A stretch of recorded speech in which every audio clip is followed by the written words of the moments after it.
hambalyo uga diraynaa ummadda Soomaaliyeed gaar ahaan macaamiisha IBS Bank waxaana leenahay ciid wanaagsan. waxaan hambalyada ciidda si qaas ah ula qaybsanaya macaamiishana bangiga IBS waxaan idin leeyahay ciid mubaarak taqabbal Allahu minna wa minkum saalih al-a'maal. dhammaan ummadda Soomaaliyeed waxaan leenahay ciid wanaagsan kull caam wa antum bikhair nabad ku ciid.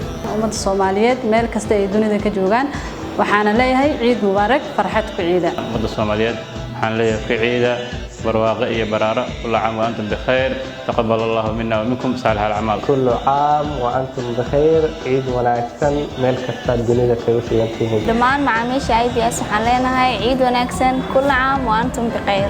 ciid wanaagsan كل عام وأنتم بخير farxad ku ciida.